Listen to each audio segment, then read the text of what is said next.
Hello, good evening everyone.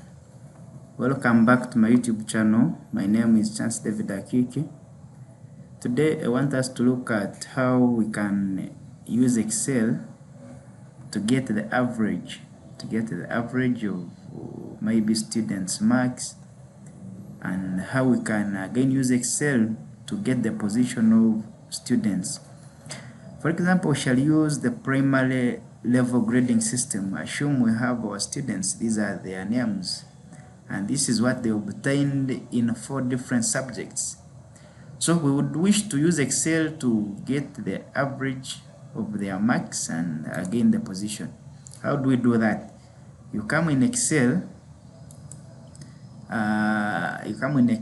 then you put equal signs, you write the word average, then you press enter.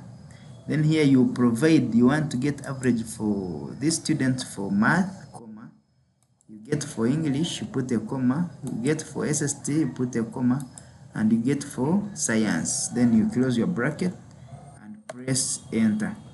So when you press enter, it will bring the average for only one student, and we don't want to continue doing the same thing, repeating the same thing for the rest of the students. So how do we come up with average for these other students? You just come, you click here, you get this plus, you put it here at the end of that cell, then you drag it down. So when you drag it down, Excel is going to autofill for the rest of the students. So how do we get the position of the student? We shall need to define our average as a name. There is what we call a name in Excel. You come and highlight everything below average, then you come to formula, you define name. I think you can see this, define name, then the name you want to define is average, you say okay. So we want to use average to get the position of students depending on how they have performed. You come here in position, then you say equal signs, you write the word rank, rank, we have it here. You press enter. Rank, what are we ranking? We are ranking this cell here. You press this cell of average, the first cell of average, then you put a comma and you bring the name which you defined. For example, here we defined average as our name. You write there average. You write there average.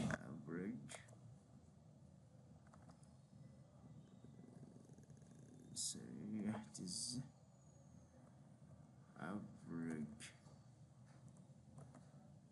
It is average, then you press enter. So after pressing enter, you just come and select this cell. You don't want to do it for the rest of all the cells. Just come and put your cursor here, you drag it down. It would be able to bring the positions for different students depending on how they are performing. So you just release. Now Excel will tell you that this person has got 39.5 average, therefore qualifies to be in the 6th position. So this one, you can look at him is having 51, that one qualifies to be number 1. And the one who is following him is having 44 average, that one comes in the 2nd position. I think you can follow and see, this is the last, number 9 is having 25. You can look at it. So I think today I don't want us to go very far. We shall end here. And I would say that now this would be somehow good for Excel. Tomorrow we shall be starting with a very new topic. Let us stay tuned. Remember, subscribe to my YouTube channel for more videos of this nature. Chance David Akiki is the YouTube channel name. Thank you very much for following.